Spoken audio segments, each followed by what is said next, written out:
Выборы на пост президента страны в Ингушетии прошли на хорошем организационном уровне. Все избирательные участки в Ингушетии открылись строго по времени, определенному в законе. Глава республики отметил, что ему удалось посетить несколько избирательных участков, наблюдать за ходом голосования и пообщаться с избирателями. Янусбек Евкуров обратил внимание, что среди голосующих было много молодежи, что говорит об их ответственности и заинтересованности принять участие в решении судьбы государства. Мы объехали почти все районы, много населенных пунктов, много участков. И организация выборов была на высоком уровне. Это надо ценить. Мы научились очень демократично, красиво, организованно проводить выборы. Это первое. Хочу сказать спасибо всем, кто за этим стоял. И руководителям, и особо тем простым людям, которые вот эту всю машину, всю эту труд на себе тащили. Молодежи хочу особо способен сказать. Почему? Потому что прошлые выборы я не видел вот такой активности, желания в соцсетях, в интернете и желание, особенно молодежные советы при муниципальных образованиях, молодежный комитет.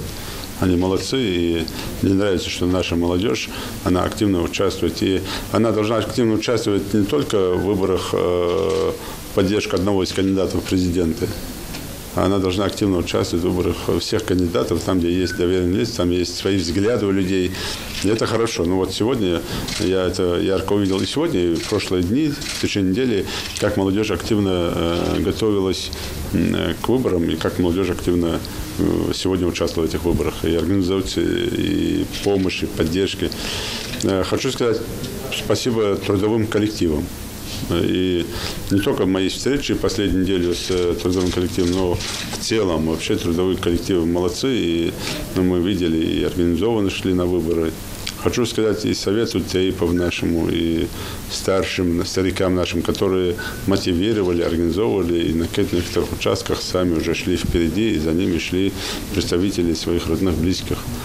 Плюс очень хорошая практика в этом году, не помню, там прошлые разы были, в этом году пошла такая практика поощрения «Лучшая семья», или как называлось там проектом, когда уже семье, которая в целой семье пошли на выборы, там давали такие поощрения. Ну и поздравить хочу тех, кто впервые участвовал в выборах. Молодцы, и для них это история. Для них это показать, для них это память, в конце концов. Ну и особенно, конечно, хочется сказать молодоженам, невестам, которые сегодня прошли через выборы, тоже получили подарки. Но тут дело даже не в подарках, а в том, что они тоже в историю вошли сегодня. И в целом хочется подчеркнуть, что выборы в республике прошли на высоком организационном уровне. По явке я пока сейчас точно не скажу, это уже там скажешь, что руководитель избиркома, наверное, надо еще считать что-то.